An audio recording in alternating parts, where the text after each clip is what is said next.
श्री परमात्मने नमः। पंचम ब्राह्मण। अन्न की उत्पत्ति और उपासना। मन, वाणी और प्राण के रूप में सृष्टि का विभाग।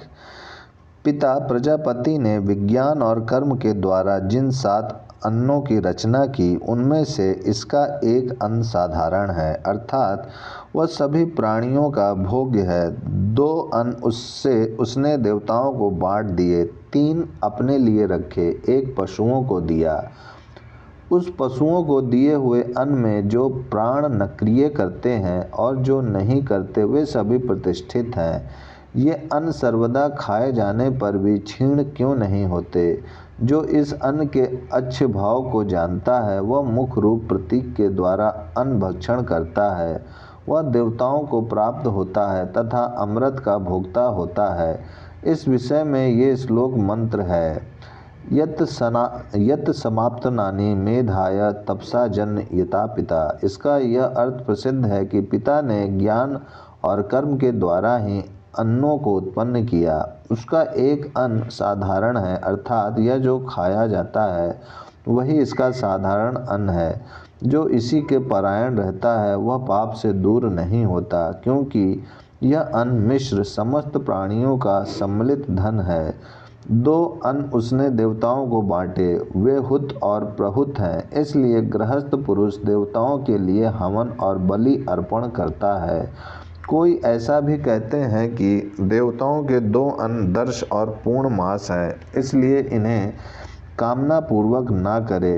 1 अन्न पशुओं को दिया, वह दुग्ध है। मनुष्य और पशु पहले दुग्ध के ही आश्रय जीवन धारण करते हैं, इसलिए उत्पन्न हुए बालक को पहले घृत चटाते हैं या स्तनपान कराते हैं, तथा उत्पन्न हुए बछड़े को भी तृण भक्षण न करने वाला कहते हैं। जो प्राण क्रिया करते हैं और जो नहीं करते, वे सब इस पशवन में ही प्रतिष्ठित हैं, अर्थात जो प्राणन करते हैं और जो नहीं करते, वे सब हवि दुग्ध में ही प्रतिष्ठित हैं। अतः ऐसा जो कहते हैं कि 1 साल तक दुग्ध से हवन करने वाला पुरुष अपमृत्यु को जीत लेता है, सो ऐसा नहीं समझना चाहिए, क्योंकि वह जिस दिन हवन करता है उसी दिन अपमृत्यु को जीत लेता है, 1 साल की अपेक्षा नहीं करता। इस प्रकार जानने वाला, उपासना करने वाला पुरुष देवताओं को संपूर्ण अनाग प्रदान करता है, किंतु सर्वदा खाए जाने पर भी वे अन्न क्षीण क्यों नहीं होते? इसका कारण यह है कि पुरुष अविनाशी है, वही पुनः पुनः इस अन्न को उत्पन्न कर देता है। जो भी इस अच्छे भाव को जानता है, अर्थात पुरुष ही क्षय रहित है, वही इस अन्न को ज्ञान और कर्म द्वारा उत्पन्न कर देता है। यदि वह इसे उत्पन्न न करता तो यह क्षीण हो जाता। ऐसा जो जानता है वह प्रतीक के द्वारा मुख ही प्रतीक है, अतः मुख के द्वारा अन्न भक्षण करता है। वह देवताओं को प्राप्त होता है और अमृत का भोक्ता होता है। यह फलश्रुति प्रशंसा है।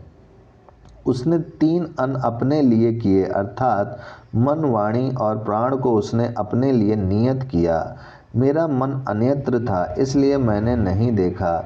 मेरा मन अन्यत्र था, इसलिए मैंने नहीं सुना। ऐसा जो मनुष्य कहता है, इससे निश्चय होता है कि वह मन से ही देखता है और मन से ही सुनता है। काम, संकल्प, संशय, श्रद्धा, अश्रद्धा, धृति, धारणा शक्ति, अधृति, लज्जा, बुद्धि, भय, ये सब मन ही है। इसी से पीछे से स्पर्श किए जाने पर मनुष्य मन से जान लेता है। जो कुछ भी शब्द है वह वाक ही है, क्योंकि यह वाच्यार्थ के कथन में रत है, इसलिए प्रकाश्य नहीं प्रकाशक है। प्राण, अपान, व्यान, उदान, समान और अन्न, ये सब प्राण ही हैं। यह आत्मा शरीर वांगमय, मनोमय और प्राणमय ही है। तीनों लोक ये ही हैं। वाक ही यह लोक है, मन अंतरिक्ष लोक है और प्राण व स्वर्ग लोक है। तीनों वेद ये ही हैं। वाक ही ऋग्वेद है, मन यजुर्वेद है और प्राण सामवेद है।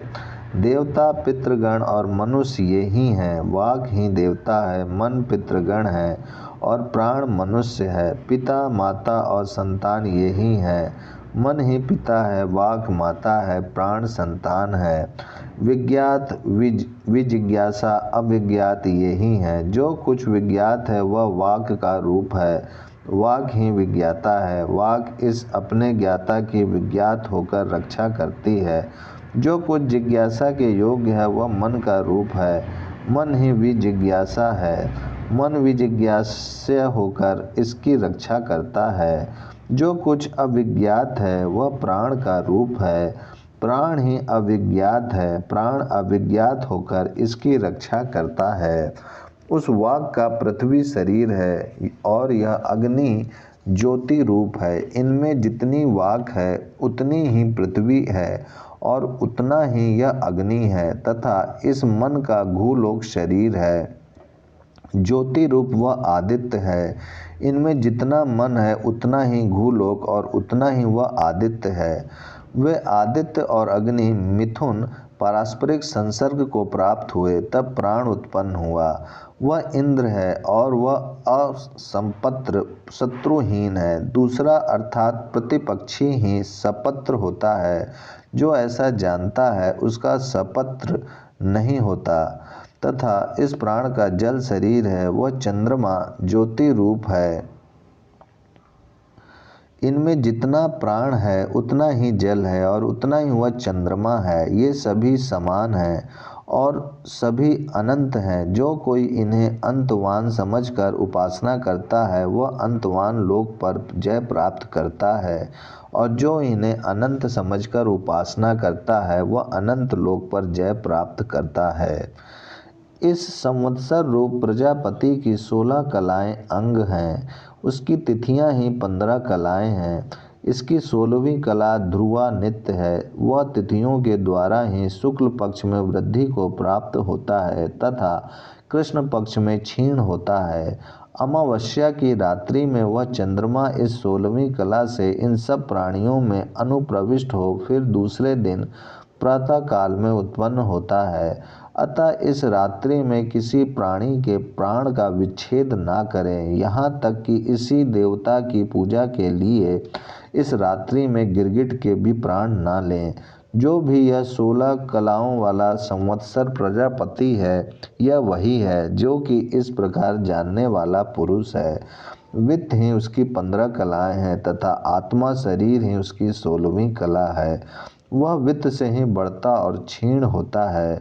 यह जो आत्मा पिंड है वह नभ्य रथ चक्र की नाभि रूप है और वित्त प्रधि रथ चक्र का बाहर का घेरा नेमी है। इसलिए यदि पुरुष स्वहरण के कारण हराश को प्राप्त हो जाए किंतु शरीर से जीवित रहे तो यही कहते हैं कि केवल प्रधि से ही क्षीण हुआ है। अब मनुष्य लोक, पितृलोक और देवलोक ये ही 3 लोक हैं। वह यह मनुष्य लोक पुत्र के द्वारा ही जीता जा सकता है, किसी अन्य कर्म से नहीं, तथा पितृलोक कर्म से और देवलोक विद्या उपासना से जीते जा सकते हैं। लोकों में देवलोक ही श्रेष्ठ है, इसलिए विद्या की प्रशंसा करते हैं। अब संप्रति कही जाती है। जब पिता यह समझता है कि मैं मरने वाला हूँ तब वह पुत्र से कहता है तू ब्रह्म है, तू यज्ञ है, तू लोक है। वह पुत्र बदले में कहता है मैं ब्रह्म हूँ, मैं यज्ञ हूँ, मैं लोक हूँ। जो कुछ भी स्वाध्याय है उस सब की ब्रह्म यह एक एकता है।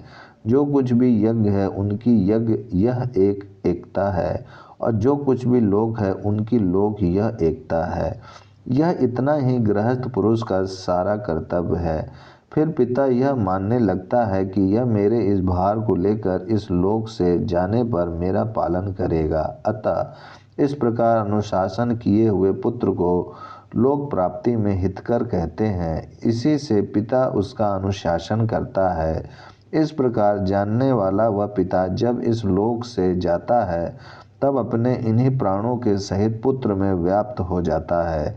यदि किसी कोण छिद्र प्रमाद से उस पिता के द्वारा कोई कर्तव्य नहीं किया होता है तो उस सब से पुत्र उसे मुक्त कर देता है। इसी से उसका नाम पुत्र है। वह पिता पुत्र के द्वारा ही इस लोक में प्रतिष्ठित होता है। फिर उसमें ये हिरण्यगर्भ संबंधी अमृत प्राण प्रवेश करते हैं। पृथ्वी और अग्नि से इसमें दैवी वाक्य का आवेश होता है। दैवी वाक वही है जिससे पुरुष जो भी बोलता है वही वही हो जाता है। भूलोक और आदित्य से इसमें दैव मन का आवेश हो जाता है। दैव मन वही है जिससे यह सुखी ही होता है, कभी शोक नहीं करता। जल और चंद्रमा से इसमें दैव प्राण का आवेश हो जाता है। दैव प्राण वही है जो संचार करते और संचार ना करते हुए भी व्यथित नहीं होता और ना नष्ट ही होता है। इस प्रकार जानने वाला वह समस्त भूतों का आत्मा हो जाता है। जैसा यह देवता हिरण्यगर्भ है वैसा ही वह हो जाता है। जिस प्रकार समस्त प्राणी इस देवता का पालन करते हैं, उसी प्रकार ऐसी उपासना करने वाले का समस्त भूत पालन करते हैं। जो कुछ ये जीव शोक करते हैं वह शोक आदि जनित दुख उन्हीं के साथ रहता है। इसे तो पुण्य ही प्राप्त होता है, क्योंकि देवताओं के पास पाप नहीं जाता।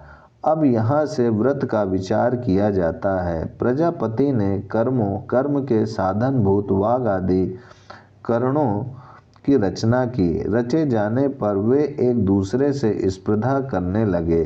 वाक ने व्रत किया कि मैं बोलती ही रहूंगी तथा मैं देखता ही रहूंगा, ऐसा नेत्र ने, और मैं सुनता ही रहूंगा, ऐसा श्रोत्र ने व्रत किया। इस प्रकार अपने अपने कर्म के अनुसार अन्य इंद्रियों ने भी व्रत किया। तब मृत्यु ने श्रम होकर उनसे संबंध किया और उनमें व्याप्त हो गया। उनमें व्याप्त होकर मृत्यु ने उनका अवरोध किया। इसी से वाक श्रमित होती ही है, नेत्र श्रमित होता ही है, श्रोत्र श्रमित होता ही है। किंतु यह जो मध्यम प्राण है, इसमें वह मृत्यु व्याप्त न हो सका। तब उन इंद्रियों ने उसे जानने का निश्चय किया। निश्चय यही हम में श्रेष्ठ है, जो संचार करते और संचार ना करते हुए भी व्यथित नहीं होता और न क्षीण ही होता है। अच्छा, हम सब भी इसी के रूप हो जाएं, ऐसा निश्चय कर वे सब इसी के रूप हो गईं। अतः वे इसी के नाम से प्राण इस प्रकार कही जाती हैं।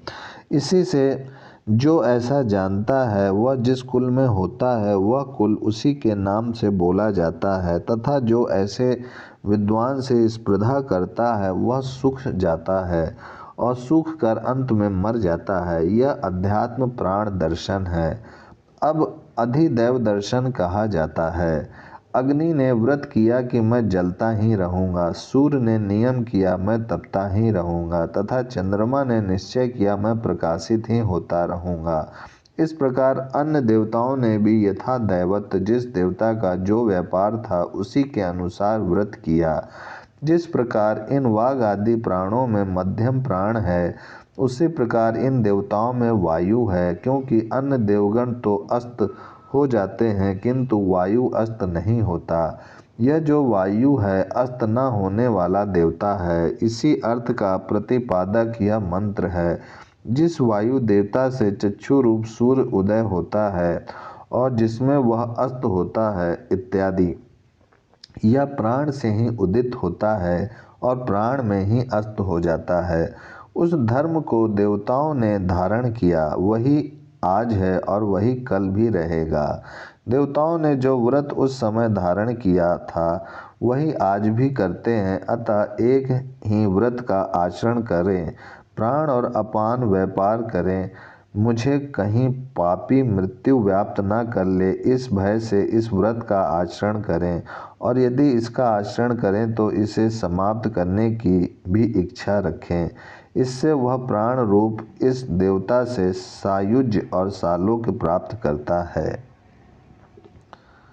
ओम शांति शांति शांति।